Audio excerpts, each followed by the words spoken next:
Je lis du livre de Daniel, chapitre 1er, au verset 21, ce qui suit. Ainsi fut Daniel jusqu'à la première année du roi Cyrus. Prions. Notre Seigneur et notre Dieu, combien nous sommes heureux de venir vers toi, notre source, afin de nous désaltérer. En prenant connaissance de ce dernier verset du chapitre 1er, nous voyons la vie d'un homme, Daniel, ainsi qu'une bonne partie de celle de ses compagnons. Merci de nous aider à méditer sur cette parole. Au nom de Jésus et pour ta gloire éternelle. Amen. En lisant le dernier verset, nous voyons « Ainsi fut Daniel ». Ainsi est relié donc au verset 20. Que s'est-il passé au verset 20?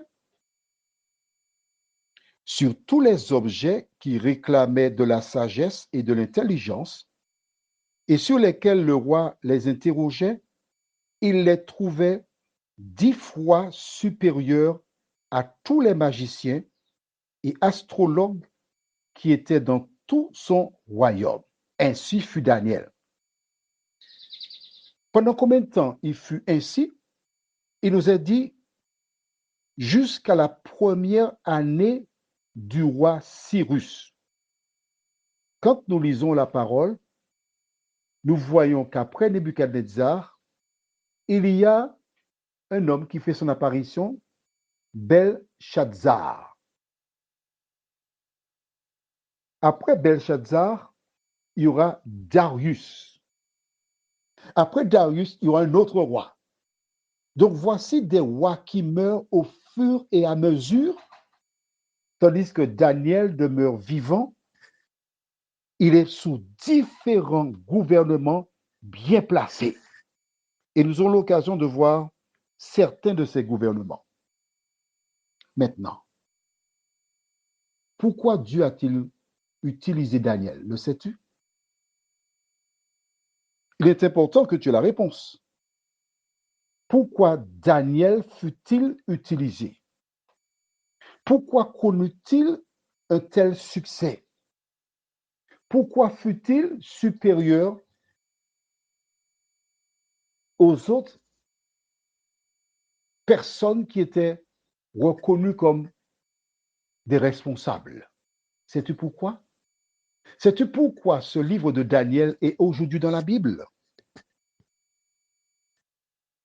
Que je te dise. Lorsque Daniel et ses compagnons arrivèrent à Babylone, ils étaient des esclaves. Ils n'avaient pas d'avenir. Ils étaient appelés à mener une misérable existence. Être garçon pour faire de l'agriculture, de l'élevage, ou faire le ménage. S'ils avaient consommé les repas du roi et bu le vin, il aurait eu une faim misérable. Mais ils choisirent d'être et de demeurer fidèles à l'enseignement de leurs parents. Ils décidèrent d'être des ambassadeurs pour Dieu à Babylone. Et parce qu'ils se consacrèrent à l'Éternel, ils connurent le succès. Si Daniel et ses compagnons avaient fait comme les autres Hébreux, nous n'aurons pas eu de livre de Daniel dans la Bible. C'est sa fidélité qui fut récompensée. l'Éternel veut aussi te récompenser. Il t'a donné sa parole. Tout ce que tu as à faire, c'est de suivre l'exemple de Daniel, obéir à la parole, la mettre en pratique. C'est ainsi que tu seras une source de bénédiction pour ta famille, tes connaissances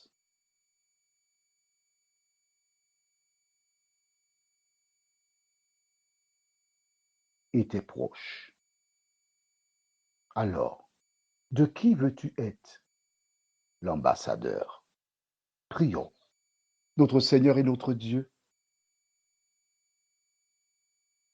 alors que cette journée tire à sa fin, nous avons vu cette belle histoire de Daniel qui, parce qu'il était fidèle, il fit de grandes choses pour toi. De nous aider, nous aussi, à être fidèles, nous t'en prions, au nom de Jésus et pour ta gloire éternelle. Amen.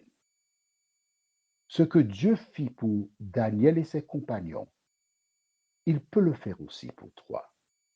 Je te souhaite une bonne nuit sous le regard de Dieu.